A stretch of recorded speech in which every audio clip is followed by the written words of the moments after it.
now we just have nothing to say. And now we have nothing to say. Yeah, whatever. We'll get to it. I mean, when I said maybe we should just be recording this, I didn't actually mean you should start recording. Well, you know what? Hang on. I know what'll fix this. Hang on. You know what, Dan? You know what episode it is? It's episode 100. Now I can up on my camera. Episode 100. This is Jack starts the recording, decides he's going to record audio only, and therefore the party hat that he's wearing and the digitally imposed background of Ferdinand Lassalle are entirely for my benefit. Listen, there are a lot of visual jokes going on right now with this recording, just for Dan. And they're all for me. Well, I wish you'd sent me a hat to wear. I don't have any. I wish. You know what? My partner did say to do that. She was like, you know what? You should send him a birthday hat. Also, because it's your birthday soon. There's also that. It is also my birthday soon. Yeah. What are you gonna do? Anyway, well, I'm gonna take that. You'll have to like. Yeah. happy anniversary, I suppose, or numerical, like significantly momentous numerical measure. Yeah. Look, we made it to episode 100. The other day I was like, wow, episode 100. And then I was kind of trying to do the math and I was like, how did we do 100 episodes in 2 years? And I thought about it for a day and then I was just like, oh, we've been doing this podcast for 3 years. That's insane. That's absolutely insane. It is a bit silly. It is a bit strange. I don't know how it happened. I know, when I think about like what we've read, I still just think like it's probably like 20 things or something like that. It's like, boy, geez. Because that's how I've been keeping myself sane since the pandemic. Or insane, I don't know. Well, this week we've clearly run out of things to read, so we're just going to start. Anyway, we'll get onto that in a minute.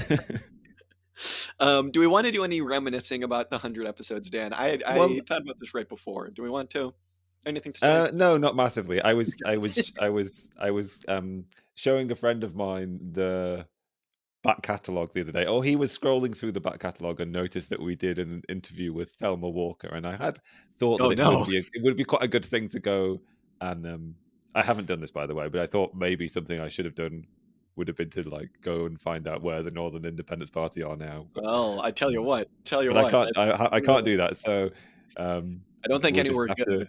I'm not gonna say that it was like it wasn't a scam. I'm not saying that it was a scam by any means, but Independence Party, no. I think that just goes to show how far we've come, Dan. Not well. Yeah. I don't know. Well, I mean, even that was a bit of an outlier. We did it because we could. Yeah. But maybe not. Yeah. I think we just realized that it's like having a podcast, simply just having a podcast. You'll be surprised. People just come on. Like we spoke to Jason W. Moore. How the hell did that happen? You know what I mean? Silly. Just because we asked. Yeah, just because we asked. Anyway, I don't have any other relevant reminiscings. Here we are. Here we are. Episode 100. We made it. Episode 100. Episode 100 and yeah, well, I know, me neither. Episode 100, and I will say, not that we've run out of things to talk about. I think that we're always going to find things to talk about. But when we were kind of thinking about like, what is it that we should be like, should we mark episode 100 with something special?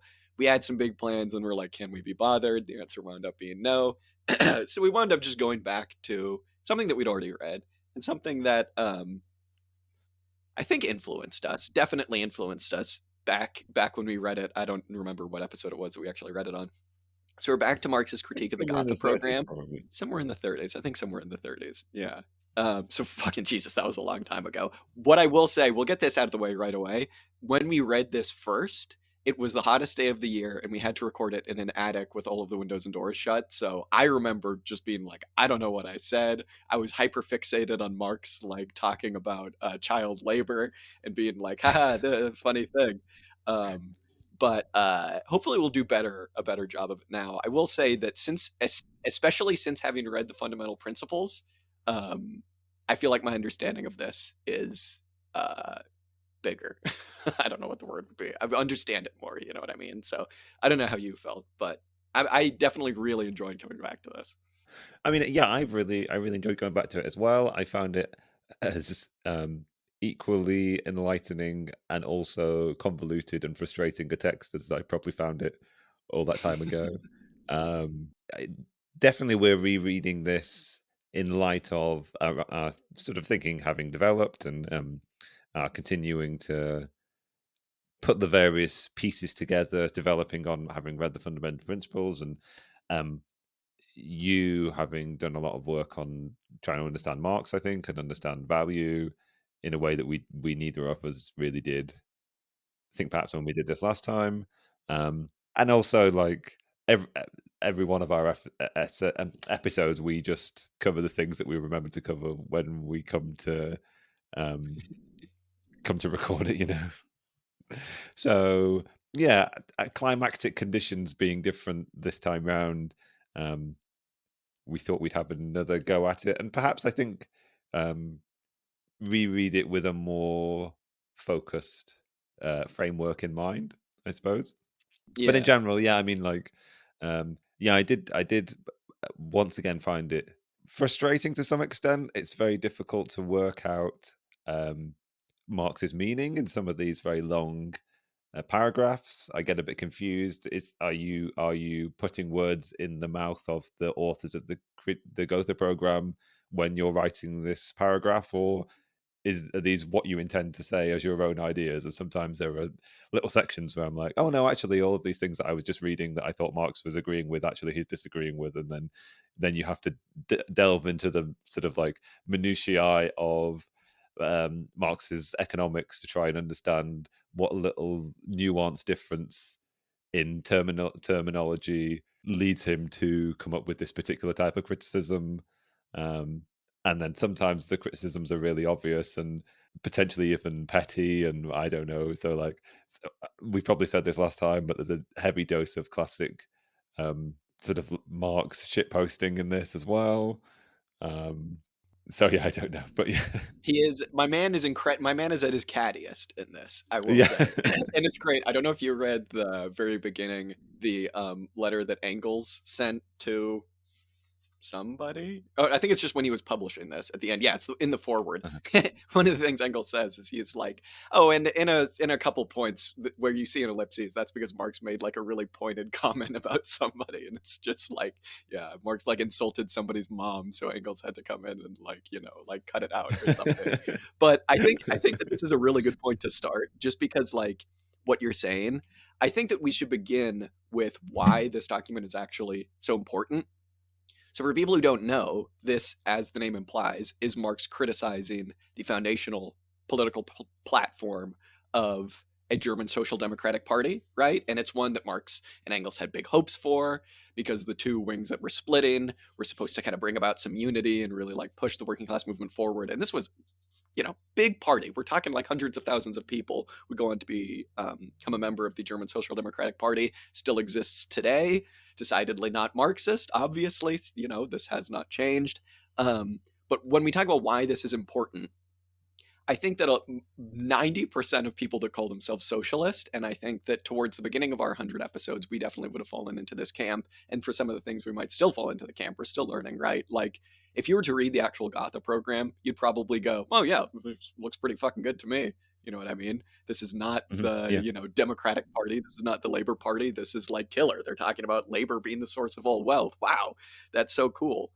But when we talk about why a lot of these political parties have failed, I think that the answer to that question can be found in a lot of Marx's criticisms. And he's really, as you say, it seems kind of pedantic at times, but when you really make an effort to understand what Marx is talking about, especially when he kind of gets into this stuff about labor being the source of all wealth, or ideas of like, the proceeds of labor belong undiminished to the working class or to society, as they put it in the Gotha program. When you understand his criticisms of that, you come to some pretty startling conclusions, because it's like, oh, maybe like a lot of these so-called like Lassallean social democratic parties like don't actually have, like, it's baked into the cake, right? They don't actually have the interests of the working class really at their core. So hopefully we can kind of get to that.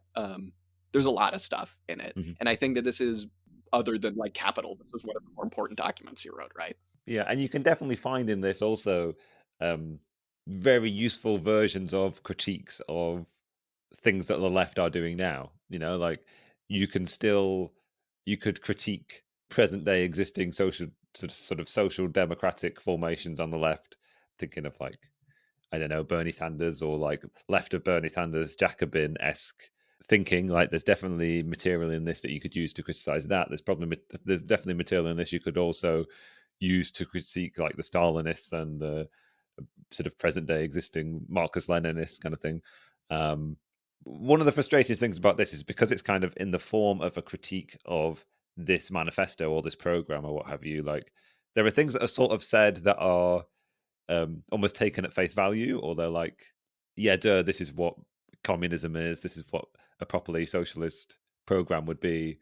And as a sort of history has played out, what's actually happened is it's been necessary for things like the fundamental principles of communist production and distribution to be written to sort of like explain some of the fundamental principles that appear in this text, because they're not sort of like fully worked out and you sort of have to put the pieces together.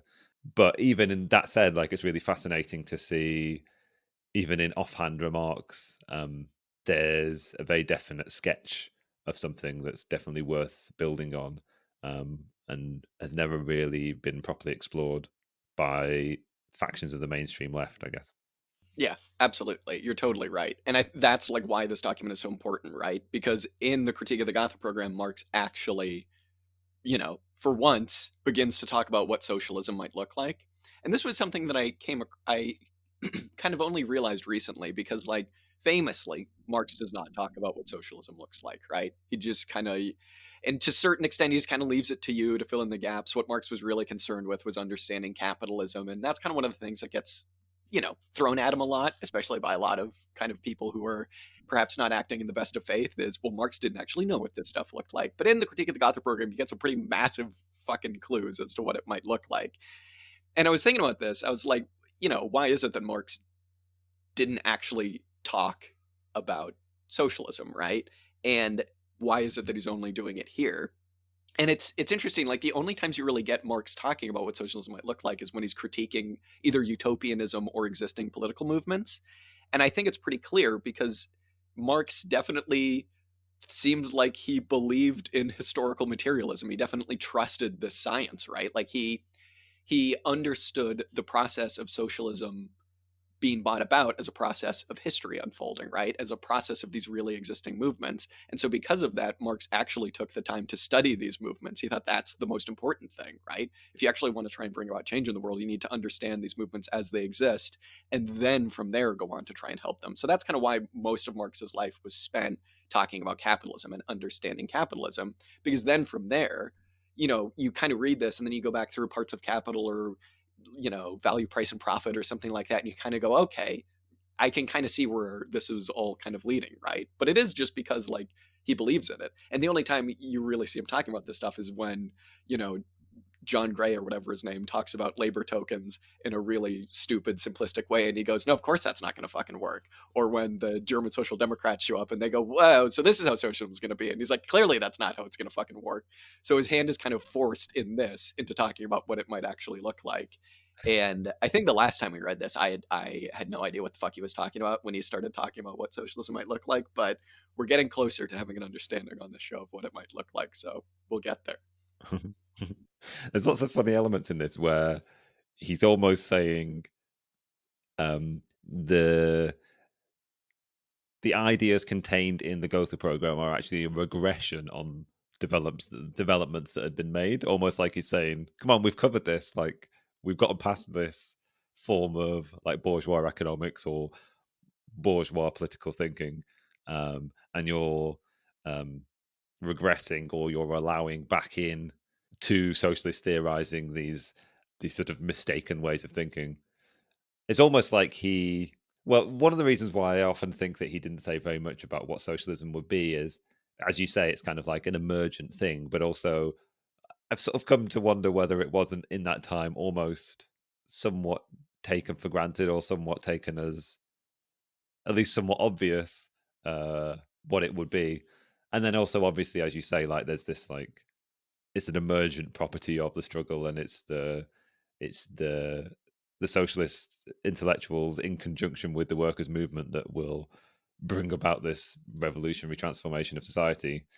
And it seems to be whenever there are people out there seemingly spreading poor theory and misleading the working classes, when he sort of steps in with his somewhat petty seeming corrective sort of interpretations.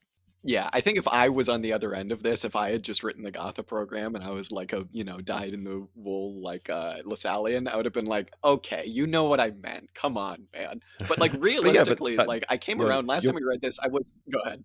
I mean, all I was saying was your point from before was perfectly correct, that like 90% of people would read the Gotha, 99% of people would read the Gotha program and be like, oh yeah, this is Marxism.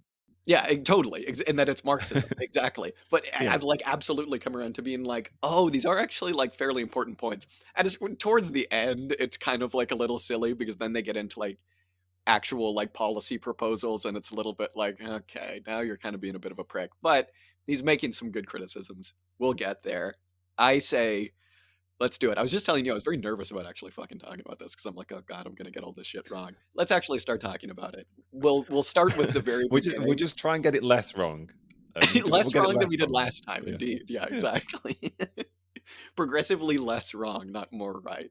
The very first section of what Marx begins to criticize in the Critique of the Gotha Program is the line in the Gotha Program, which would probably sound the most Marxist, which is, well, to the uninitiated, I would say, it is labor is the source of all wealth and all culture, and since useful labor is possible only in society and through society, the proceeds of labor belong undiminished with equal right to all members of society.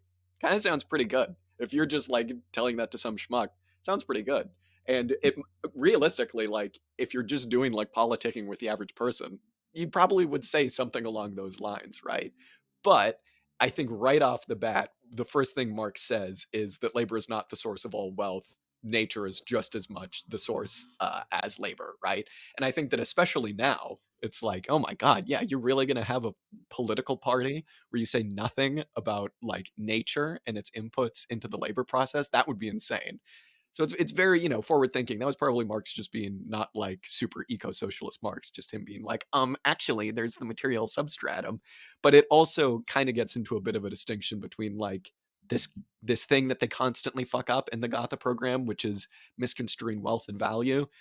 We'll get there. But for right now, I think that the ecological point is, one of the most important ones that he makes. Yeah, for sure. And we've definitely encountered various versions of this statement from Marx. He makes it multiple times, and it's definitely been picked up by um, theorists that we like. I mean, we probably did mention this last time, but like there is I guess to understand this, you kind of also need to have some understanding of Marx's thinking around the distinction between use value and exchange value, right? What he's talking here about is like um, almost like nature and labor's interaction with nature, and the kind of products that are produced, i.e., things that are of worth to human beings that bear some kind of value predicated purely on their usefulness. To him, that seems to represent wealth, right? And this seems to be, well, I sort of wrote a kind of like flow diagram kind of thing down. Nature moves to use value, moves to wealth. Um, and to my thinking now, that sort of implies a sort of like almost historical or an ahistorical understanding of labor's relationship to nature, and particularly um, a sort of like non-mode of production specific understanding of what the relationship is. And then if you want to talk about the functioning of this relationship of human labor to nature under conditions of capitalism, then you start to have to bring in these other conceptions, right? Then you have to start talking about exchange value and the valuing of commodities predicated on the value that's contained in them, and how the basis of that is the socially necessary labor time and whatever. So there's all these sort of like pieces of terminology that Marx uses to understand capitalism that you then sort of need to start piling on top of this description of the process. But it continues to be endlessly interesting that in this text and in others, Marx starts with clarifying no, nature is a really important input to human beings' relationship to laboring and producing useful products. and building society, therefore, as well. Yeah, absolutely. I mean, I think you're definitely right to start building out that flowchart that's like the use value of a thing is the thing itself. It's the thing that you can pick up. It's the commodity. You know, you can look at it. There it is. You can be a positivist all you want and be like, that is the use value of the thing. That thing, you know, the like bits that went into making it came from nature, you know, concrete labor. There you go. But then when you get into value, you know, you got to start talking about like the metaphysics of it all. It's like, this is the whole point. It's like value isn't a thing that you can just point to in a commodity and go, oh, yeah, there it is. There's the value. There's the essence of it. It would be kind of hilarious if you could do that. Just like crack open a table and it's like, oh, yep, there's the value. There's the essence of it. But that's kind of the whole point of Marxist critique, right? That's the basis of commodity fetishism, is that like we assume that this is the natural state of capitalism. This, you know, our economy is just a relationship of things to other things, right? But in reality, what Marx is saying is that no, there's actually like this metaphysical, like weird, crazy thing going on that you can't see, right? It's like gravity, right? Like you can't really see it, but it is a force that's acting upon those commodities, and it comes from um, a type of labor that is also not something that you can point to and just look at, which is abstract labor. And the reason that we kind of have to go on this little tangent and start talking about, you know, the relationship of like value to use value and abstract labor and all this stuff is just because like when you talk about in a political program, labor deserves everything that it creates, that doesn't really make sense on any of those levels, because it's like, are you talking about literally the literal use values that labor is creating? Okay, so what, we're just going back to like feudal petty producers where everybody makes everything they need? That's clearly not socialism. Are we talking about the value of an object? You're going to sit here and tell me, Karl Marx, that value is going to exist under socialism? Of course it's not going to, right? So it's like, what is it that you're actually talking about? Be more specific. And I think that a lot of this is just Marx being like, this criticism is like, you need to be more specific. You need to actually be telling working people what it is that you mean, where you're taking them in society, and how you're going to do that. Sounds obvious, right? But it's also just like, you know, if you don't do that, you're not working towards anything, and you're kind of just setting yourself up for massive criticism, because it's like, there you go again. Socialism doesn't work. It has no idea what it's doing. It's like, well, yeah, if you don't have a plan, you know, the bourgeoisie is correct to make that, you know, claim that socialism doesn't work, because socialism kind of just means nothing. It means give everybody everything that they make. No, that doesn't make sense, like literally on any level. You know what I mean? Mm-hmm. And I think one of the things that Marx is saying, coming onto that point of like the rebuttal that can come from bourgeois economists or like critiques of socialist programs, if I think the point that he's making is, if you allow too many capitalist or bourgeois assumptions into your thinking, then you naturally work in these like strange contradictions. And so that's why he feels it's so necessary to go through this document word by word and say, this contradicts this idea, you just said this thing, but actually how do you square that with this other thing that you've said? And really what he's trying to do is like pick out sort of like the necessary elements from the sort of like the sort of bourgeois influences that are sort of scattered in there as well. Yeah, of which there Yeah, are many, to be fair. You know what right, I for mean? sure. Yeah. And then in just going to skip forward a little bit because this is kind of relevant to what you're saying.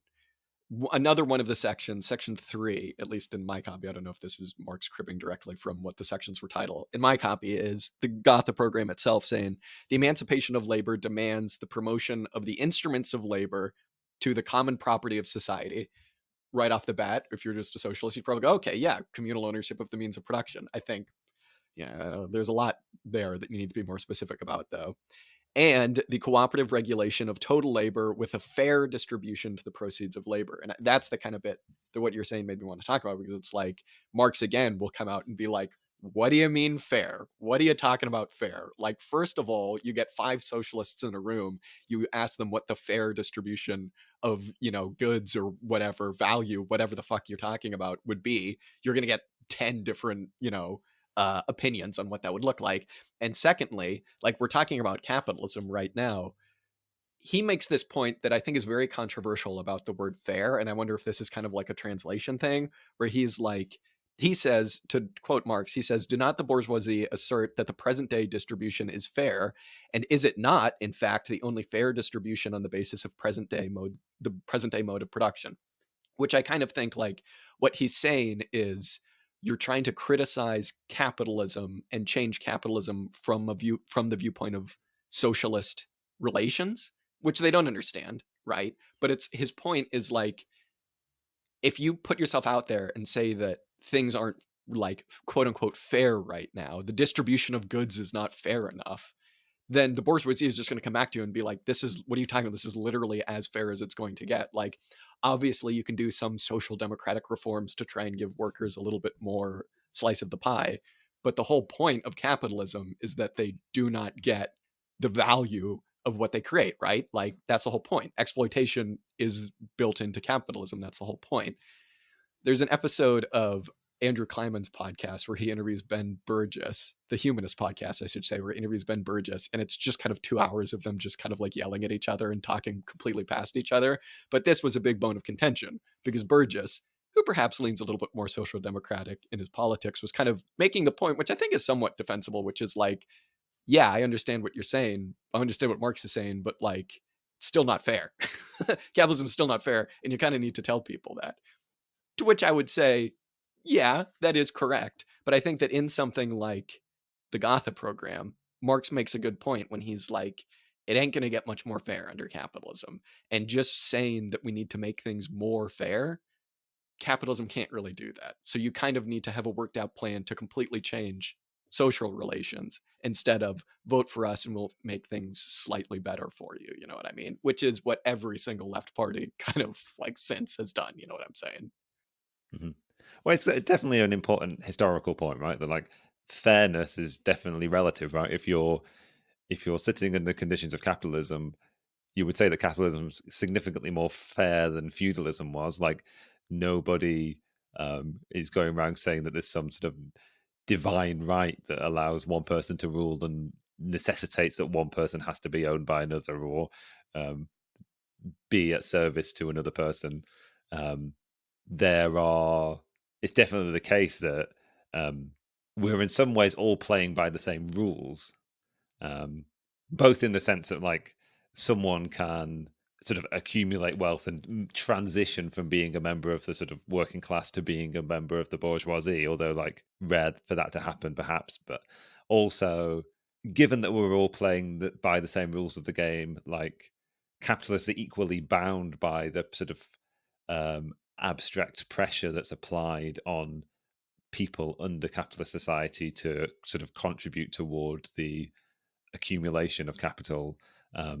There are certain ways in which everybody is equal under the compulsions of the capitalist system. Obviously, the two classes like have certain different relationships and different motivations and this kind of thing. But there are definitely things about the system which are potentially more fair, or under a certain reading can be said to be more fair.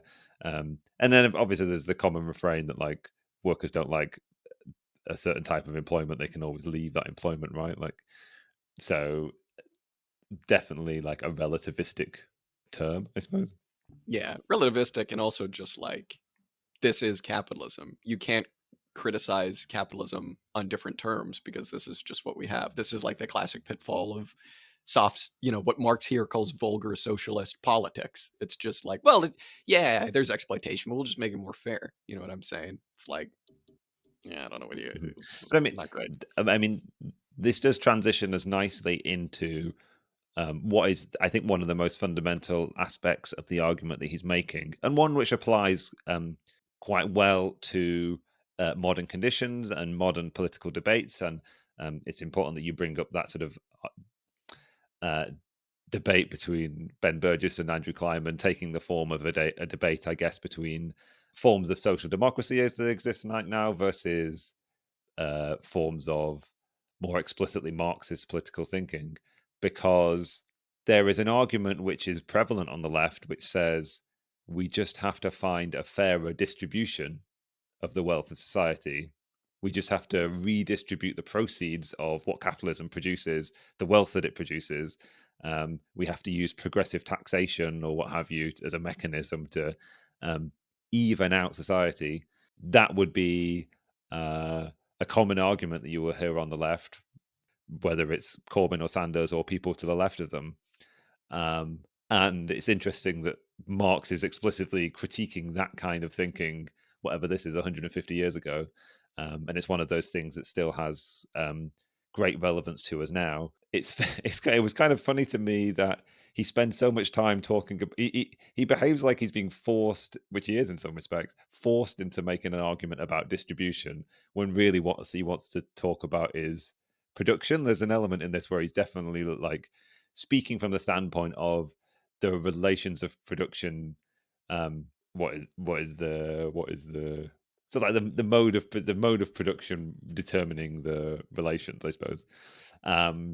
And he has to put so much effort into dispelling that idea that you can seek under capitalist form a fair form of society, I suppose. It's the base and superstructure stuff, right? Yeah. Yeah. It's Sure. pretty much exactly what you're saying. Maybe we should, because like so much of what we want to talk about in this, so much of what is extracted from this text and developed by the group of international communists in the Fundamental Principles book is sort of encapsulated in this section 3, this critique of the sort of like what he's accusing as being a Lassallean conception of what would be a potentially fair distribution. Maybe we should develop that, what you were quoting from that portion of the Gotha program, because one of the things that Marx goes on to critique is that the idea of having the proceeds of sort of societal production belong to the working class undiminished, that somehow there's a way in which they can be distributed fairly and evenly to everybody. And he's sort of using a critique of that to say, well, actually, no, you can't sort of maintain a fair distribution. And we covered this last time, I suppose, in the sense that there are various things that will have to be deducted before you can work out what the societal wealth is that can be distributed. But I think more interesting is the mechanism by which he chooses to say, okay, how are we going to make an effort to distribute the proceeds of society under conditions of modern production where, as you were saying before, it's impossible to identify what everybody's specific contribution is in terms of the use value they produce. We live in a time of advanced industrial production whereby so many different people's labor has to be mixed together to be able to create any particular product of capitalist production or just general production, right? So potentially socialist production, that you can't really hold to some kind of petty bourgeois or pre-capitalist understanding of how production works, and therefore what a fair outcome, what a fair distribution of society's wealth would be. And then obviously he settles on the idea of using labor time accounting. In this case, he's talking purely in terms of how you would distribute goods. Obviously, you can then look to the Fundamental Principles book and see how you can also use that idea of labor time to be a mechanism for accounting society-wide economic production, not just the distribution side of that equation. But he settles on that measure. And before the thing that motivated us to sort of start recording was, I think we were about to have some disagreement perhaps between why it is that Marx introduces labor time accounting in this form. I feel like what he's doing explicitly is saying we are through his proposal, what he's doing is removing some of the fundamental elements of value production that make capitalism unique, but initially maintaining in what you would call the lower form of capitalism some of the sort of ethics of capitalism, I suppose. In that he's holding to the idea that people should take out of society in equal measure what they put in, if that makes sense. And the only equal measure that you can come up with in a way of determining what people put in and therefore what people can take out is what's produced by 1 hour of social labor. I suppose.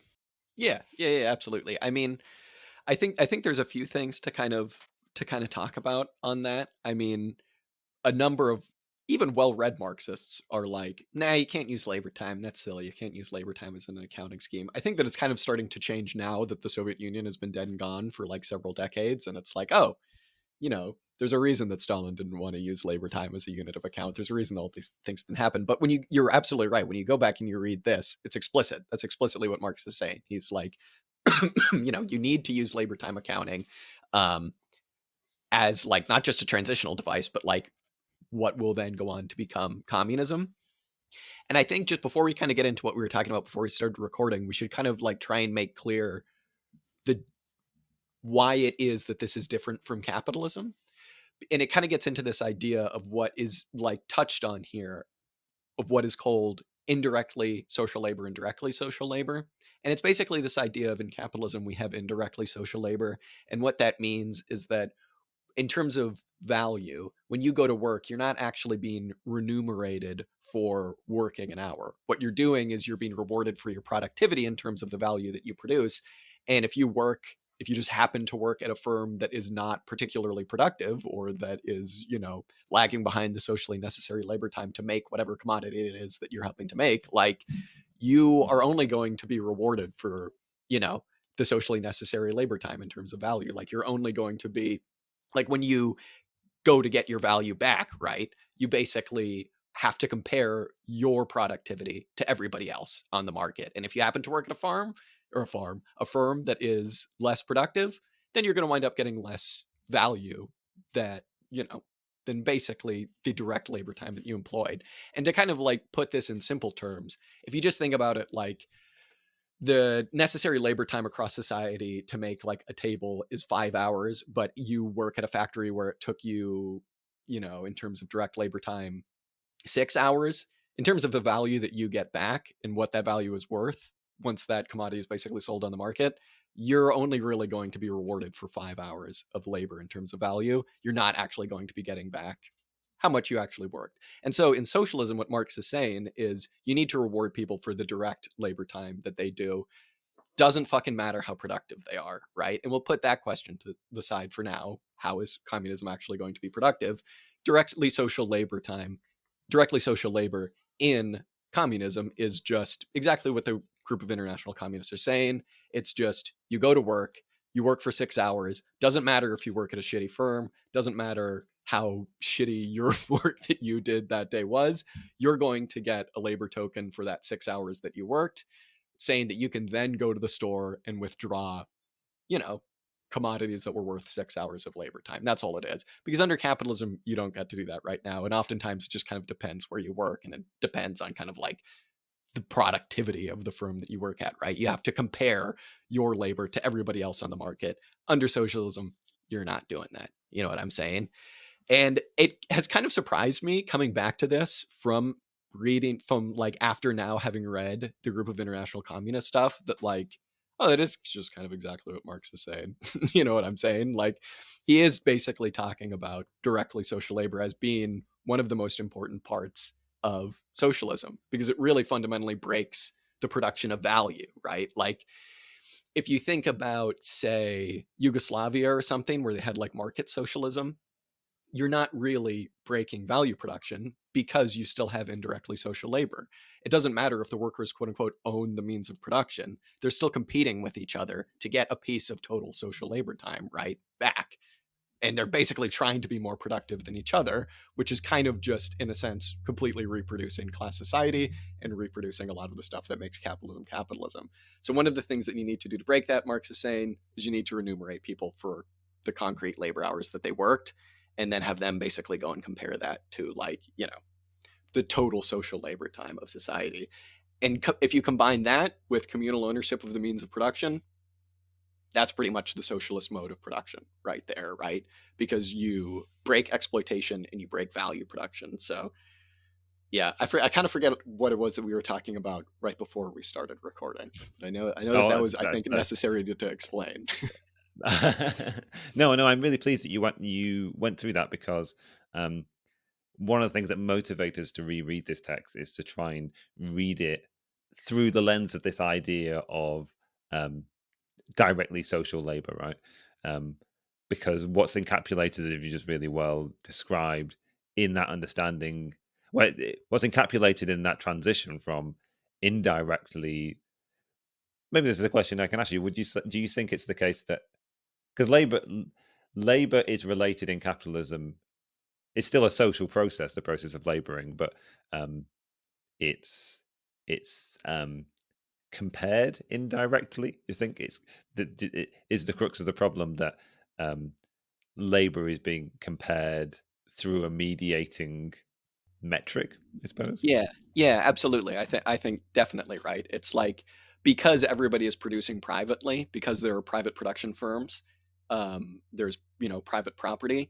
There needs to be something that people are comparing their commodities to, right, in order to sell them. It isn't just money. Money is just another commodity. What is money representing, right? Money is representing abstract labor time, and basically, it's this idea that if you work at that table factory where the socially necessary labor time to produce that table is 5 hours, if your firm is producing it for 8 hours, the difference of those 3 hours, that is not producing value. That's basically the general idea, right? So it's like in the long run, these are all tendencies, right? You could get around it by being a bit cheeky and like either having a part-time monopoly and just kind of having like a rent that you sit on top of as like your price. This gets into transformation problem stuff, which I don't feel like we should get into too No, much. no.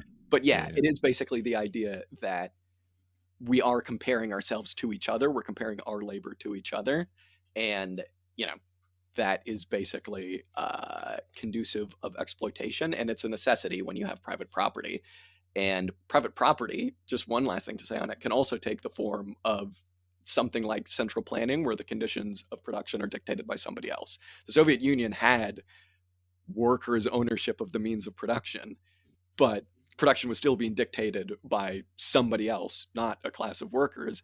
And on top of that, right, like there were still managers that were kind of like competing to self-exploit their workers and themselves, right? So it's like the process of value production was kind of, if not just straight up taking place, it was mimicking capitalism. So the issue is that we're like comparing our labor to something else, and it's completely out of our hands, right? The framing that I'm now using to think about this is actually what we were talking about right at the beginning of this, in terms of um, nature being the source of wealth in this mixture with a laboring process creating use values, right? Like one of the key features of socialism or communism, in distinction to capitalism, is that production will be done to create purely to create use values, um, and not to create uh, exchange value, I suppose. Um, and so, so much of what I'm trying to think about when it comes to approaching this idea, because really what we're talking about here is how you can transition from one mode of production to another. And I'm now sort of what I've got going on in my head is trying to think about this in terms of how you transition from society producing exchange values to society focused on producing use values, also under the conditions of what we were saying before about industrial production, that in terms of creating use values, really what you've got to look at is all of societal labor going into a process of creating all use value without being able to work out exactly what piece of labor has produced which piece of use value. Um, and it's through that framing, I suppose, that I'm trying to understand the transition from a form of lower phase communism, where you have to have this process of distribution predicated under, um, in some ways, like a necessary but created abstraction, like the idea that, like, well, maybe I'll ask this in the form of the question, because one of the things that I'm stuck on is in the labor time, um, in the labor credit system that Marx is saying would manage the distribution of goods in the early stages of socialism. Marx is pointing out all the ways in which all of the 1 hour of labor doesn't really produce the same amount of wealth to society as 1 hour of another person's labor. There are all these mediating factors that just are sort of Marx is saying this is like just a natural feature of difference between human beings, and he's clearly saying there's no reason, he has no desire to try and eradicate difference between human beings. It's just a taken for granted thing.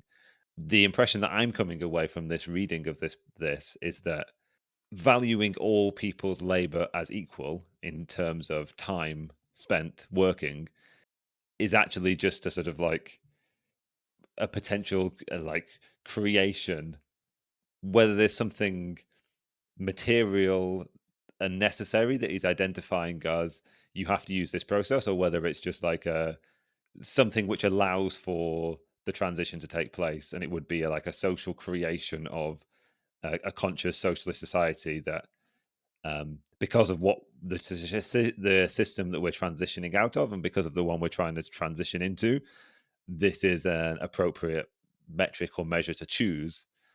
But I guess that's my question. From your reading, do you think it's like a social creation, or do you think it's something which he's saying has some material basis, I suppose? Yeah, absolutely. I think you're bringing up like an incredibly important part of all of this.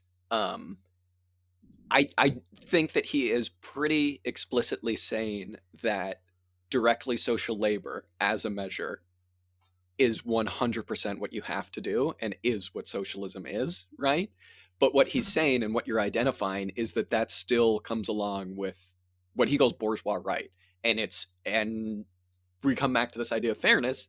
It isn't particularly fair because what you're doing is you're kind of saying you can consume as much as your work, right? And all you have to do is have an ounce of empathy to see, well, that's not particularly cool because what about everybody that kind of can't work? Or what about all the cool people that don't want to work? You know what I'm saying? Like, that's not great because somebody who isn't, say, like, able-bodied to go do the, you know, socialist dream of like being shredded and working in a factory, you know what I mean? Like, what about them? Are they just going to die? And Marx is saying that like using concrete labor as a unit of account totally comes along with that bourgeois right. And I think this isn't mentioned in this, but I've come around to thinking of it as it's an idea of like subsumption. When you first put directly social labor time in as a unit of account, right? When you do the fundamental principles thing, it's absolutely going to come along with this bourgeois limitation, which is you work more, you're going to be able to consume more. But he's kind of saying you kind of can't really change that because if you do, like it's just labor time isn't a measure anymore and it kind of just means nothing and you need it to mean something for it to be a measure. He says something kind of almost exactly along those lines. He says labor to serve as a measure must be defined by its duration or intensity, otherwise to be a standard of measurement, right? But what he's saying is that the more communism like goes on, and as this process kind of like as socialism, you know, really subsumes what's left of capitalism, then and a couple other things are kind of taken care of, then eventually you get to this idea that everybody had of socialism, which is from each according to their ability, to each according to their needs, which another way of phrasing that is work what you can, take whatever the fuck you want, right? But like in order to get to that, he has a couple of things that you kind of like, you know, need to do. And one of the most important ones is you need to make labor so productive that it doesn't fucking matter really how much everybody works. You kind of just show up and you work 5 hours a week and then you just kind of fuck off and that's kind of it. I think there are kind of some issues with the way that he formulates it there. I think that you also kind of need to think about like this kind of what I think would happen naturally, to be fair, but also just like needs will shrink. You know, not everybody will want a Ferrari. Not everybody will kind of give a shit about consuming all of this stuff. But what he's saying, and this kind of gets into the idea of lower stage communism versus higher stage communism.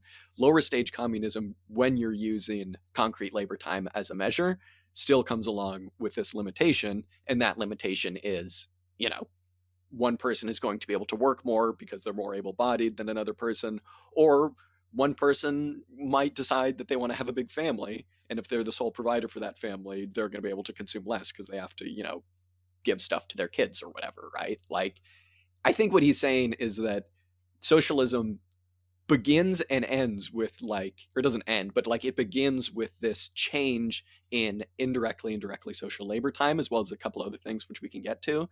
but labor time always has to be a measurement. I do think that that's what he's saying, but he's just saying at the beginning it's going to be kind of shitty, because of exactly what I just said. But like, it's better than capitalism. You know what I'm saying? Because capitalism has that, and there's nothing in this that precludes welfare. In fact, he goes on to say like you should have welfare. So I think that's all he's saying. If hopefully that came close to answering what you're saying. Yeah, no, that's a great answer. It's I mean, one of the things that's definitely come up in not necessarily in our discussions, but discussions that have happened around the marrying of this text and what the fundamental principles, the writers of the fundamental principles extract from it, is in some ways a contradiction, right? Because what in the fundamental principles is being proposed is that you have labor time as a form of accounting, as a sort of production side accounting, where all firms measure their output in terms of the labor time inputs that it took, and then pass that information on so that a general societal wide account can be made of all the labor that's spent in society, and then workers or people, human beings living under communism, get to extract from that sort of like societal total the hours of labor that they do. But Marx is almost implying here that what's going to happen is the distribution side of that equation, which in the fundamental principles text, they're using the same metric. They're using the 1 hour of labor as being the metric that measures what happens in production and distribution. On the distribution side, that's going to be abandoned, and presumably, I mean, in the fundamental principles, they say quite explicitly that labor time accounting will be the thing that always governs how production is done under a communist society. But there is this lingering question of how and whether it's even actually advantageous to transition distribution away from that and toward higher stage communism from each according to his ability to, each according to his needs. Yeah, I think that's a really, really great point. I mean, I think that the fundamental principles kind of, at first I was, and I still am to a certain extent, kind of uncomfortable with what they say, which is like, to a certain extent, there are a lot of things that you wouldn't want to transition away in terms of this model. Like you would still always want energy to, be, governed by what you can quote unquote like afford, just so that you're like a conscious consumer or whatever. I don't know. I kind of think that like so much is going to change in terms of actual human what's the word? The way that we like actually consume and our, visions of, I can't think of the word, but like the way that we consume, that like a lot of this stuff, you're always going to need to kind of like have labor time as an accounting tool. If it's actually tied to distribution for everything or not depends on productivity and depends on how much people actually like want to consume. Marx here seems to be saying eventually, yeah, everything is just fucking, you just take it, right? But I kind of feel like he's saying that, I could be wrong about this. I kind of feel like he's saying that because back then the idea of socialism, anarchism, communism, everything was always this phrase. It was always from each according to their ability to each according to their needs. And like, maybe he's just kind of throwing that in there to be like, listen, there are so many things that have to change. You know what I mean? I had it written down, all of the things that he says actually have to change. To have high stage communism. Yeah, to have high stage communism. Let me just see if I can actually find that. It is the best paragraph in this whole essay, I think. I would challenge you. I would say this is the second best, but I would say this was pretty fucking good. Should we just go through it though, because it is really important. He says, in a higher phase of communist society, after the enslaving subordination of the individual to the division of labor. Okay, so there's one thing, and there within the antithesis between check one, the antithesis between mental and physical labor have vanished. That's check two. After labor has become not only a means of life's but life's prime want, check three. After the productive forces have increased with the all-around productive development of the individual, and all of the springs of cooperative wealth flow more abundantly. Only then can the narrow horizon of bourgeois right be crossed in its entirety, and society inscribe on its banners from each according to their ability to teach according to their needs. Okay, so yeah, it is what I take away from this is Marx being like, it's not going to happen right away, and it's going to happen naturally. So just stop talking about it. Like once you change the social relations, and this is what I was talking about at the beginning. I think this is hugely important. The social relations of socialism do not change from lower stage communism or whatever to higher stage. That's the most important thing, maybe, that Marx is saying in this. You set it so that there's no exploitation and there's no value production, which is to say communal ownership of the means of production and the conditions of production, which is to say right of disposal, and you make it so that directly social labor time is your unit of account. And then everything else that happens after that isn't a change of social relations. It's just kind of a change in distribution and the way that you kind of futz around with means of consumption and stuff like that. Like some of what he's saying here, I'm keen to know your thoughts on the whole, like, you know, as you know, siren goes by. I'll get through this quickly. I'm keen to know your thoughts on what it is that he means, because I've never really been able to wrap my head around this fully, about life becoming, or labor becoming life's prime want. Is that what he says? Yeah. After labor has become not only a means of life, but life's prime want.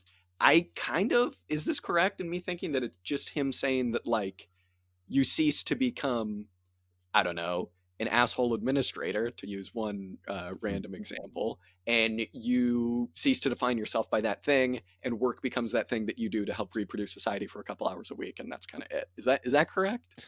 I suppose. I mean, part of it perhaps comes back to what you were just saying before about um, the nature of the way people take from society changing as people's behavior evolves into communism. And so initially you almost have to ration the produce of society in some way to prevent people from taking more than their fair share, in quotation marks, bourgeois right fair share.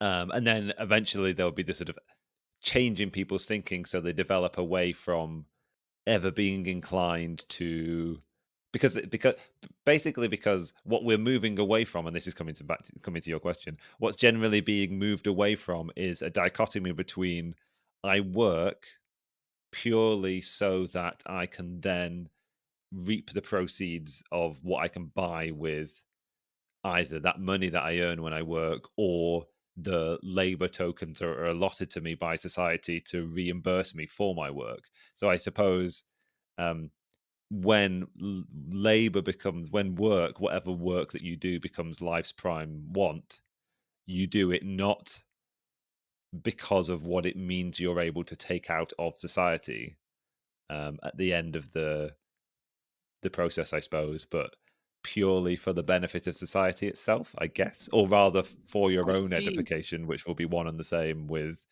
um, Yeah. society. I suppose, yeah, I suppose because actually, what's being perhaps what's being perfected by this process is actually um, the a development of a conscious realization of what it means to do social labor, I suppose. Maybe the idea is that in higher stage communism, people will be consciously laboring socially, um, and in no way be working for themselves, predicated on a desired outcome, I suppose. That totally makes sense. I think you're absolutely right, and I think that what I just said probably slipped a little bit into bourgeois thinking when I was like, "Yeah, work's just that thing that you do for a couple hours and then you fuck off with it." I think you're absolutely right, because I think, like, to use a personal example, when we had sunlight in this country, that was a nice thought. When we actually Mhm. had some sunlight, I would go to work. You know what I mean? 9 to 5 or whatever, and then after work, I'd go do the thing that I wanted to do, which is go to the allotment and futz around and plant stuff and prune stuff and dig around in the soil. And I guess that, like, kind of what you're saying, it's like, what is the difference between my job and that? It's both labor, you know what I'm saying? And it's like, I suppose there is like an idea of trying to make it so that labor becomes this thing that, like, is life's prime want. I want to go work in the I want to go do that, but it is still productive labor. So why is that different? You know what I'm saying? That's really Mhm. interesting. Um, One of the things that's always quite confused me when approaching Marxist politics, I suppose. It's this idea of trying to understand what the division of labor is and what ending the division of labor would mean. And I'm now wondering, in the context of what we were just saying, whether a portion of what can be explained by the division of labor is actually the division of your laboring into like productive and non-productive work, I suppose, or like doing one type of labor being necessary to demarcate it as different from other types of labor, I suppose. Yeah, and it's like the mental and physical stuff where it's like, oh, I'm the smart person who works in my office, and you're the poor brute who, makes my roof or something like that, right? It's like actually trying to get rid of all of those distinctions so that it's just I mean, like, yeah, I don't it's know. this idea I of don't like how quite many know how to Einsteins have died understand that before. sentence, but Oh, I was just gonna say it's like the idea of how many like Einsteins have died working in an oil rig. You know what I'm saying? It's like you want to make it so that if anybody wants to do anything, they can just go fucking do it. You know what I mean? Because realistically, how hard is it to train people for like 99% of the jobs that there are? Like obviously, you need to go to work to train to become like a brain surgeon, but like most things, it's like I don't know, a couple days and you'll be fine. You know what I'm saying? it is funny that paragraph. There's sort of like there's a dual tendency proposed. There's a evolution and a development in the approach that human beings take toward laboring, and there's also an evolution and development in the technological productive forces, I suppose, that allow for a greater level of material abundance to be achieved. But I don't know. Maybe that's not actually technological development. Maybe it's just a portion of that material abundance can be achieved by actually lessening what our expectations are, what our demands are, lessening the waste of society, so that less can be done in less time, more can be done in less time, or whatever, or more can be produced in less time. But Well, yeah, I think that's kind of like when most socialists talk about higher stage communism, they kind of say, and it's kind of like the keys dangling in front of your face, where it's like, oh, we can't get actual communism yet because we need to do the thing, which is that like you can only have higher stage communism when the productive apparatus is at a point where it's like we barely need to do any work. I think citation needed on that. I think that that is what Marx is saying, and I think that that's a huge part of it. We've spoken about on this show before that there will be pretty important sectors of the productive sphere that will require potentially more labor, things like agriculture, if you ever want to produce them ecologically. But I also think, and I touched on this briefly, but I also think that a huge part of that is just a reworking of what you need. Because again, you don't want to use capitalist standards to talk about what people will need under socialism. Why is it that people drive fancy cars and have a bunch of computers and 5 TVs? It's because they're told that they need to. And it's because capitalism needs to create a reason for people to consume. Otherwise, it would collapse, right? Like, you know, mhm. it's kind of like I had a teacher in high school once try and tell me we were talking. He was like, "Okay, let's list all of the different types of energy production that we can." And at the end, we were like, "Wave power, tidal power, all of this stuff." And then in the very end, he was like, "You're forgetting one." And we were like, "What?" And he's like, "Using less electricity." And we were like, "What the fuck? That's not a way of creating more power." And he's like, "Well, it kind of is." And we kind of just like roasted him. And he was like, "Okay, you're right. Maybe it isn't." But at the end of the day, like we do kind of need to be thinking about it like that too, because it's like, you know, once we rework what our needs are, which I do fundamentally think will happen naturally as a course of communism unfolding, like that's going to count for labor productivity going up because there are just going to be fewer things that need to be done. You know what I'm saying? Mm-hmm. But um, maybe the important thing to take away from this text in the context of that is to say, well, those people who say, okay, you need technological development to have higher stage communism, don't let them switch out that argument for one which says you have to have technological development before you can have a communist mode of production. Um, it seems to be what Marx is applying here is like you can transition out of capitalism and into a communist mode of production under any conditions of, I suppose you have to be in a at least like capitalist level of mode of production, I suppose. But if we're going to get a little bit teleological, perhaps. But I guess the point that he's making is communism as an option at any point. I guess. Yeah. Well, yeah, I think he's just basically saying, change. Well, okay, let's get to my favorite sentence in this, Dan. Oh, go for it. Um, which is where he says, and this is basically to say We also read a little bit of an Andrew Kleiman essay where he was talking about the critique of the Gotha program. And in it, he was like, here are 4 hot tips to getting communism. Here are the 4 things that I identified in Karl Marx's, MMT program or whatever to get communism, which I think it's very, very good. And it's gotten me thinking completely differently about what a transition would even look like. So the sentence that he picks out that Marx writes is within the cooperative mode of production, I've already fucked it up. Within the cooperative society based on common ownership of the means of production, there's one thing, common ownership of the means of production. The producers do not exchange their products. There is number 2, no exchange of products. Just as little does labor employed on the products appear here as the value of these products as a material quality possessed by them. That's number 3. You're not producing value. Because in contrast to capitalist society, individual labor no longer exists in an indirect fashion, but as a directly component part of total labor. And then he goes on to say the phrase proceeds of labor objectionable today on account of its ambiguity thus loses all meaning. So what he's basically saying there is that you got to have 4 things for communism, and these are the 4 things that change right away to change the social relations. These are the objective material conditions that you have to have if you want to have lower stage communism, because these are the things that then allow you to develop your society into quote unquote higher stage, take whatever the fuck you want, you know what I mean? And it's really important to touch on these because a million different political parties will tell you a million different things. I think that at one point we were talking about a certain book that was about revolutionary strategy and about a certain political party that was tied to that, and their program is not really having anything like this in it. The 4 things really important. You need to have common ownership of the means of production, and I think a necessary addition to this is what the group of international communists say, which is the right of disposal. Because again, when I was talking about like market socialism, you can still have, workers owning the means of production, but if they don't really control what happens to them, they don't control the conditions of production. It kind of doesn't really matter. Number 2 is you don't exchange your products. This trips a lot of people up because it's like, well, what? So is there just one big firm in every supply chain?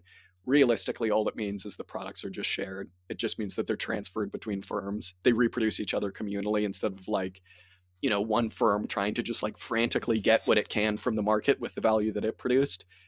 You're a firm that makes tables, you put it in order to the, timber people, and you go, hey, I need 10 planks of timber. I clearly know nothing about table production. And you just get it. That's the whole point, right? And through the kind of like general ledger that the group of international communists talk about, this is able to be kind of like overseen by society. The third thing is no value production. That's a whole thing in and of itself. But I think that kind of ties into number 4, which is what we've talked about at length, which is directly social labor. Workers get remunerated for the work that they do. And it kind of can sound complicated, the whole directly social versus indirectly social stuff, but that's what it is. You get remunerated for exactly the work that you do, and then you can get that back in a different form from the total social labor of society. So, those are the 4 things. I think that those are the 4 things that will change your social relations so that you can then objectively have an egalitarian society.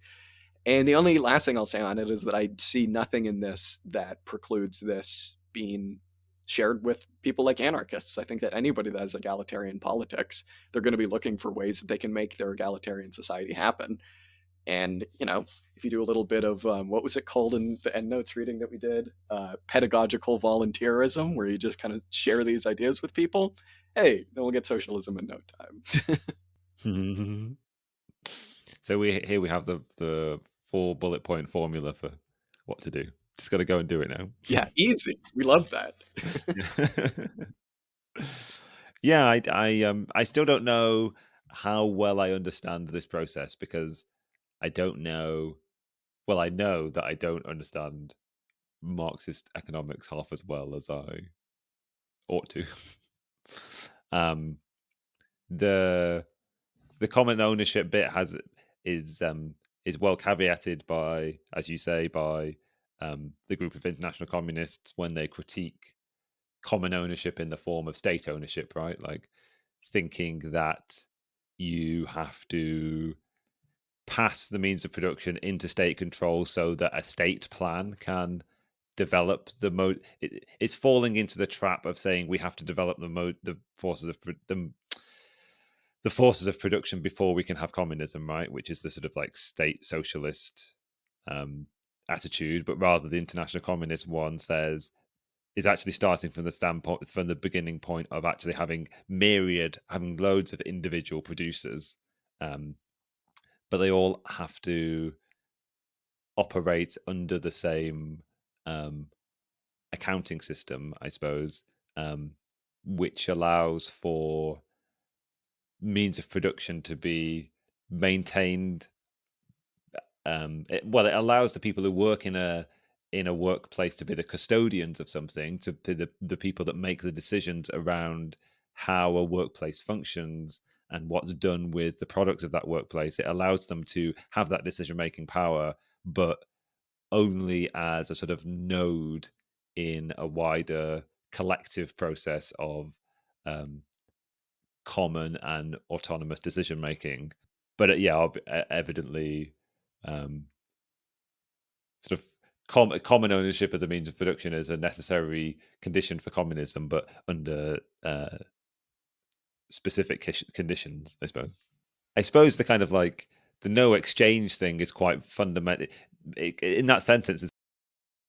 Points, right? It's like these things flow into one another. So the kind of like the no exchange. Well, Marx starts Capital with the notion that capitalism compares commodities to find the value of them, kind of thing. It's only in the fact that one commodity can exchange for a defined quantity of another commodity, which allows for the emergence. So it allows for the sort of like for a commodity's exchange value to become apparent, and therefore for the sort of epiphenomena of big V value to become a thing. So it's necessary to sort of eradicate that process of exchange for you to then be able to do away with value as measured in like socially necessary labor time, which is the thing which then leads to competition between workers and competition between firms, and a sort of general driving down of conditions, and prohibits a sort of like collective running of society, I suppose. And I guess therefore then prohibits the sort of directly social aspect of production under capitalism, under communism rather, which we're sort of trying to read this text through the lens of, and which is Kleiman's fourth bullet point. You have to have directly social labor as a feature of communist production. Yeah, and the whole no exchange stuff too. I think you hit on it really well, like why it's so important, because like if you think about like if you were to just forget all of your predilections, if you're some liberal about like the only society that's possible, the best society that's possible is capitalism, you know what I mean? So everybody has to exchange their products and we have to reward people based on their productivity, otherwise the whole thing would explode.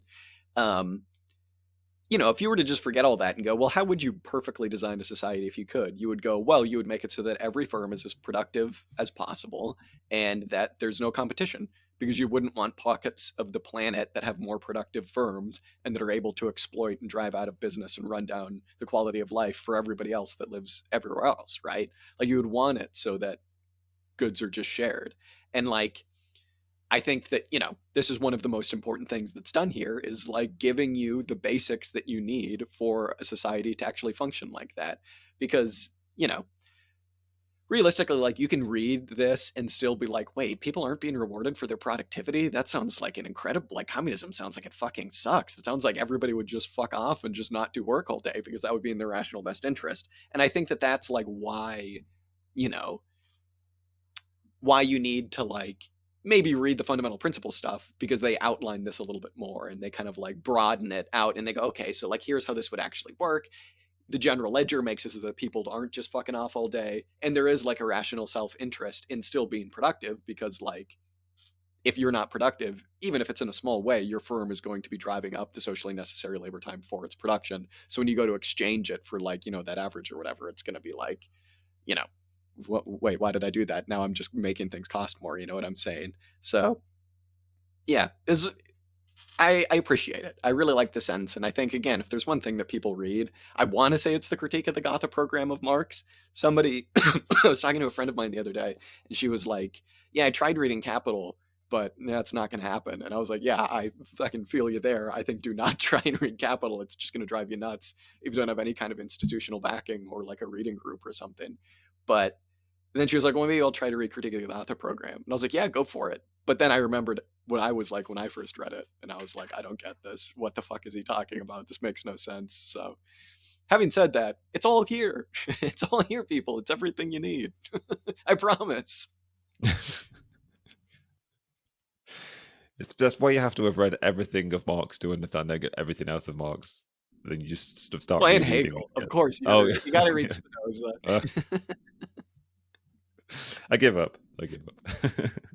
Yeah, I tried reading Value, Price, and Profit the other day because I was like, maybe I'll just suggest this to her. But I was like, even this, it's like Marx says at the very beginning in his introduction, he's like, they're trying to get me to condense an entire course of political economy into an hour, and that's just not possible. He's like, I'll do my best, but it's just not possible. And then again, like, you tell people to read Value, Price, and Profit because it's the short thing where he ostensibly explains everything, but it's like you still kind of need to know what he's talking about. You need to go into it with like a bit of an understanding, otherwise you're going to be like, what is this guy talking about? What's he on about? And hate to say it, it's not that clear in his writing. I know everybody likes to pretend that he is if you give it a chance, but he's not. Yeah, I've sometimes pretended when we've been talking that the GIC in the fundamental principles of communist production and distribution draw their theories from the Critique of the Gotha Program, which they do in part, and they're sort of like praise quite a lot how significant it was for them, the emergence of that text, or the sort of like discovery of that text. But they build off the 3 volumes of Capital and Anti-Düring and the introduction to the Critique of Political Economy and all sorts of other things. It's just all of these eminently understandable texts. Right. Should we talk about the state? Because I feel like we should get to that eventually. Marx does make some criticisms of Lassalleanism in that. I mean, this is kind of just to say, like, be careful of anybody that puts politics first and is like, well, just listen, vote for us, pay the dues to our political party. Don't worry about all of this complicated Marx stuff. Once we get elected, we'll just change the way that the state functions and it'll all be fine. Basically, this is just Marx's criticism of Lassalleanism, as what he says the Lassallean sect has a servile belief in the state. I don't know. Go back and listen to us grapple with instrumentalism in our Miliband Palancas debate episode if you want to hear us talk more about the state. But like basically, the state, to just put it in vulgar terms, base and superstructure, the state is an outgrowth of the economic base. If you actually want to change society, you have to change that economic base. Whatever that looks like, you know what I mean? Question mark. Not entirely certain how that works. But throughout all of this, there are bits where this constantly comes up. Towards the end, the Gotha program is like, and what do we want? We want all of our children to be educated by the government. And Marx is like, what? Marx is like, that shouldn't be what you want at all. And basically, it all comes back to his idea of criticisms of the state. And one thing I got from this reading on this that I didn't get the last time was basically just that, like, I was really interested in the specific suggestions that he has for concrete political proposals under capitalism for these things. Like, he's like, well, don't just say that you want the capitalist state to control education. That's insane. In fact, instead, maybe try and set about like qualifications for teachers and making sure that, all the schools can get as much funding as possible insofar as that's possible under capitalism. There's another bit where he talks about the Gotha program is like, and we want the state to oversee all production. And Marx is like, again, this is just the capitalist state that you're talking about. Instead of doing that, maybe you should, he makes a funny thing where he's like, maybe we should have doctors being the overseers of all of the productive firms. And it's like, well, that kind of sounds like it's of its time. I don't particularly know what that would change. But again, it's interesting, these little political suggestions that he has that aren't just all power to the capitalist state. And the last thing I'll say on that is that at some point in this, he says something along the lines of, I forget exactly what it is. It's something like, and LaSalle, for reasons that we all know now, because like LaSalle's dead, and he's basically implying that LaSalle was in bed with the Kaiser. Not literally, maybe literally. But basically Oh, with just saying Bismarck that at least. LaSalle worked with the Kaiser. Yeah, exactly. Or yeah, exactly. Or at least with Bismarck, and that they were working together. And Marx is like, this is not socialism. You're not doing socialist politics. You're literally working with the literal enemy. So Lassalleanism, if it sounds like most socialist political parties now, it's because it is. I think it's in this text. I really appreciated his explaining how it's the case that capitalism is becoming like a world economic system, right? And you could talk about capitalism existing globally, but you can't really talk about the capitalist state taking one form, even now. But particularly then, like the capitalist state took a whole series of different forms, and one of the key things that he really rebukes this program for and Lassalle for doing is couching or I guess seating the political project of creating socialism within first and exclusively within a particular nation state. Um, and he makes the really vitally important point that like the capitalist class is global. They're there and the relationships between states are governed by sort of international trading arrangements and this, that, and the other. So even at his point in time, capitalism has already exceeded the bounds of the state. Why would you ever try and contain a socialist project within um, the confines of one nation state as well? Um, and I do also appreciate, as you were saying, all of his various points where he sort of like criticizes them for making demands which are basically liberal demands. You know, they're like, we want their demands for various types of bourgeois right, for democratic representation, for the state to do various things. Um, and he rightly rebukes them for that. Yeah. I mean, again, what that actually looks like in terms of on the ground. So what are we supposed to do now? I guess that's why we read a little bit about like what Marx's work with the First International did, but like, because Yeah. all we can think about is Yeah, it's all capitalism. good and You know well my what I saying mean? that.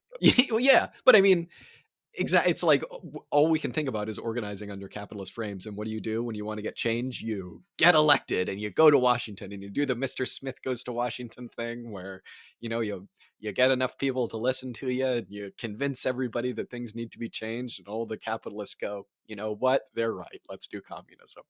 Um, yeah, I'm worried that it's just council stuff. But we'll see. I don't know. I that in that art in that article, Kleiman was like rejecting political determinism, and then he was like, um, "You need to be organizing within the economic base." And then he was like, "But I don't know what that looks like." And it's like, okay, it's like guess. Give me a guess. Give me a guess what that looks like. But yeah, I don't know. What are you gonna do? Yeah, maybe we just have to do what the councillors say and wait for conditions of revolution and then see what the working class do. Yeah, but then that's just accelerationism, and it's like, what are you? I don't know. Yeah. You just propagandize, I guess, but Well, I don't know. I've been well, trying to do some it, I mean, here propagandizing we at are. my work, and it's not going so well. Yeah, I mean, we're now stuck in the classic bind of like, do we follow Mike McNair and the neo-Katskyists, or do we follow the left comms? You know, like Yeah. Yeah, exactly. Oh god. The classic bind. That's one thing that hasn't changed from the first 100 episodes. I do think that you're absolutely right though to bring up the internationalism stuff in this. And what you said made me think of is that like it's still true today, obviously, that the left, such as it exists, is still totally just doing catch up to capitalism. You know what I mean? This is true in the economic sphere as well, in terms of like us arguing about planning and how possible it is when capitalism's just planning away and doing its own thing. But it's also true in politics and in all of this. It's like, capitalism has been a global system for a very long time. And you don't even necessarily need a global system. Like what Marx was saying was that like, um, capitalist corporations in Germany, uh, you know, do work in other countries. You know what I mean? Their reach extends beyond just Germany or beyond just Prussia or whatever. And like your reliance as a worker relies on workers in every other part of the world too. Like if you're making pencils in Japan, or like you say you're making like computers in Japan or something, you rely on the cobalt miner in sub-Saharan Africa.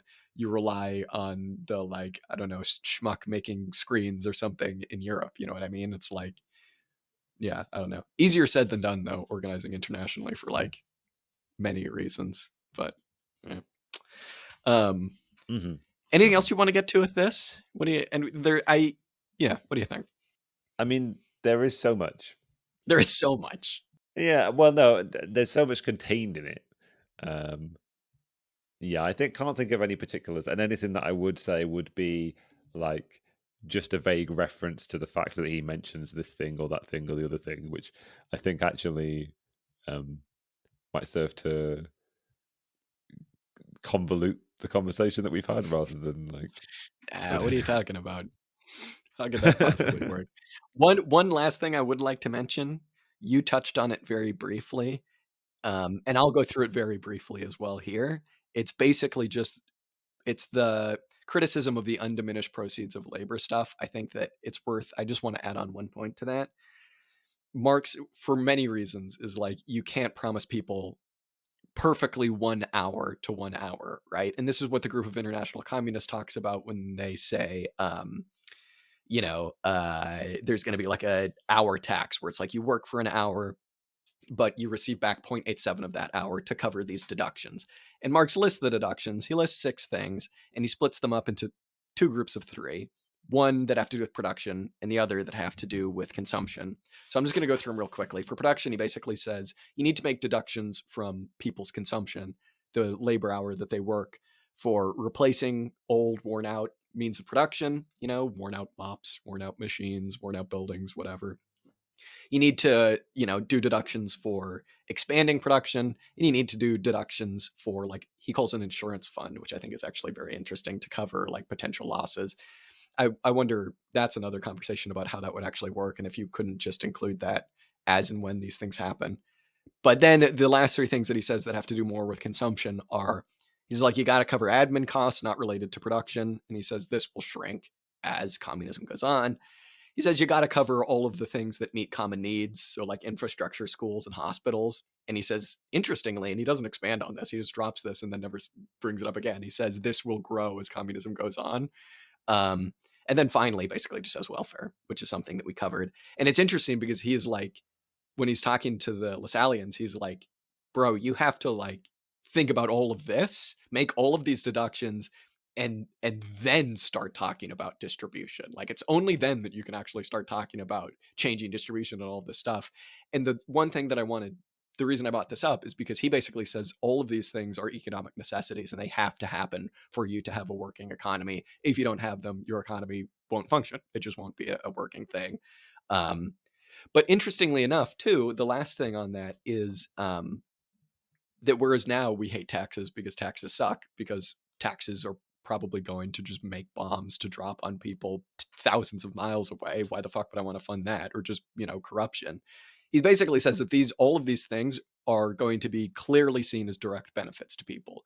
When you have the general ledger, like the GIC says, people are going to go, oh, that's what my taxes are going to. And it's only these 6 things, and there's no room for corruption. There's no room for any of this. And that's the only reason I wanted to just touch on that, just because, it's easy to say, just do those, do those 4 things and you'll have communism. But it's like, actually, there are a couple other things you have to think about that are necessities that will necessitate kind of taking a little bit out of everybody's stuff and will necessitate, indeed, diminish proceeds of labor, such as that actually makes sense as a phrase, but it's worth touching on. Mm-hmm. I mean, this is the I mean, maybe the starting off point is the aside that you mentioned, where the portion of the total social work that goes toward funding the growth in the sort of like social services sector, like the schools and the hospitals and blah blah blah blah. He implies that that's going to expand, right? And maybe what he's implying by that is like, as we transition away from this bourgeois conception around what he's calling bourgeois right, but maybe sort of coming to understand as the workers' expectation of receiving a fair compensation for the labor that they do. Like, as that expectation, as that sort of moral, ethical framework in people's minds diminishes, the more we transition into all of these things that you consume being covered by a social fund rather than a spending of personal labor hours, kind of thing. Yeah. Yeah, and I also just on top of that too, I guess this is like why the group of international, like, he doesn't actually come out and say in this program, this is why you should have a direct deduction to the labor hour as the way that you do this. He leaves a lot of how you actually do this open to interpretation, and there are a million different ways you could do this. There are ways you could implement all of this stuff and fuck it up. You could have labor multipliers. I think that would screw everything up. But like, when it comes to the suggestion that the group of international communists had, I think that they're probably right to say that you need to do this as a direct tax on the labor hour and not as something that you pay for afterwards. For a couple different reasons, I guess, like arbitrage would be a thing. There's always going to be arbitrage though, to a certain extent, about like it takes longer to take, you know, certain products to northern Norway than it does to, like, I don't know, Italy. You know what I'm saying? So goods are going to cost more in different locations, but yeah, I do think that they're right to kind of extrapolate from this that you need to do it as a direct tax on labor hours. But I also don't know what I'm talking about. So, well, I guess the cost of transferring some commodity to Norway is covered by the sort of like social average labor time being used to price that commodity, right? So like that cost is absorbed by everybody else, pays a little bit more for a shoe to cover the cost of that thing's transportation to more distant parts of the world, I suppose. Bless you. You said a shoe. I wonder though. I wonder if you'd want to actually have. Thank you. I wonder if you'd. We have a bit. If you can't tell already, listener, we have a bit of a delay because we're using a new software. Because the last software wanted to get us to pay, and we're like, no, fuck that. We're going to use a different software, and now there's just a massive delay. I'm glad that I saw Dan actually laugh at that. That made me feel good. I think it would depend on how you actually wanted. This is a whole other conversation, and not something I've really thought about too much. But it would depend on how you wanted to factor in transportation. Maybe transportation should actually, though, be specific to the location and the commodity. Maybe. I don't know if I actually believe that. Just because, like, that's another reason where you would get, you know, now you're no longer raising cows in Argentina, butchering them, sending the meat to China to be like packaged or whatever, then sending it back to America to be eaten. Like, and also maybe this would incentivize transportation being more efficient. I don't know. Let us know, listeners, if you've figured this one out. I mean, I guess I'll wait for the delay to overcome itself. I guess I would say that the incentive would be experienced by all of society as being the decision that society could make to bring down the price in labor hours of any particular commodity would be to improve or create new productive capacity in these various parts of the world so that it would reduce transportation costs, and then it would bring down the the global cost of it. Depends whether your communist economy is global, I suppose, or regional or whatever. No, maybe not. Maybe it would apply in all cases, right? It would apply in all cases. Yeah, I don't know. I mean, Dan, we're going to have a snap revolution around the globe all at once anyway, so I don't even know how you have to consider that. Of course, it's going to be global.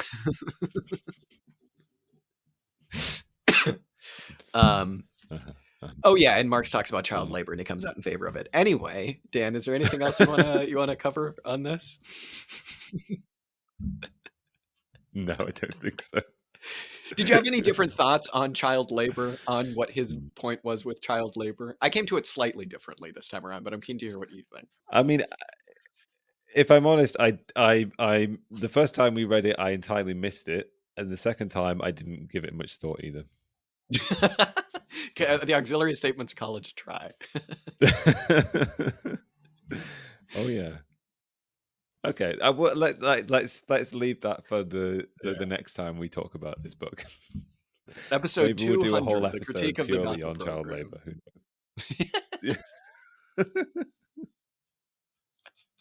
Who knows? Yeah, I'm just glad to know that Marx is not the only Marx was the first person to say everybody's a Lassallean except for me, because I still say that. I'm like, everybody is a Lassallean except for me and my one communist friend. I hope I'm that communist friend. You definitely are. You definitely are. And all my other communist friends are Lassalleans. Oh. Yeah. You wouldn't know these other communist friends. They go to a different school. They exist. So I wouldn't worry about it.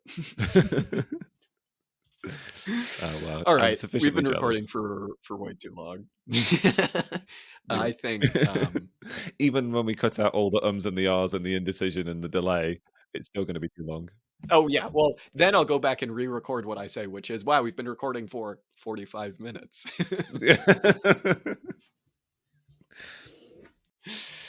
Yeah. What I will say, Dan, last thing, 100 episodes, I've enjoyed it. It's been very good. And I will say, the only thing, what I'll say on this is I've had such a great time doing this with you. And I think that there is no way that you're going to, unless you're some kind of recluse super genius sicko, which some of you might be, there's no way that you're going to be able to come to terms with a lot of this stuff without having at least one other person to bounce it off of. You know what I'm saying? Because just in this conversation in the last, X amount of hours and minutes, stuff that you've said has completely changed the way I think about this. And I think that's the whole point of like socially bringing it about. So what I'm saying to the listeners is, if you want to learn this stuff, find some other sicko and start a podcast that nobody listens to, because it doesn't fucking matter, because you'll be getting something from it. And that's what I've gotten from these last 100 episodes, Dan. It's been very nice. I'll put my party hat back on. Thank you for that, Jack. It's a very fetching party hat. Although we'll say in response is, thank you for being my communist friend. Yeah, exactly. And, let's keep doing it. I very much appreciate it. Let's definitely keep doing it. No reason to stop. And listeners, as real auxiliary statements heads will know, Dan's birthday is Engels' birthday. So put those happy birthdays, send them into auxiliarystatements@gmail.com and give Dan his best. He's finally turning 21. So he would be legal to drink when he comes over and visits me in America, which will be great. Thank you for all my birthday best wishes in advance. Okay, we'll end it there. Do another 100 episodes, and see you next time, I guess. Bye-bye, everyone. Thanks, Jack.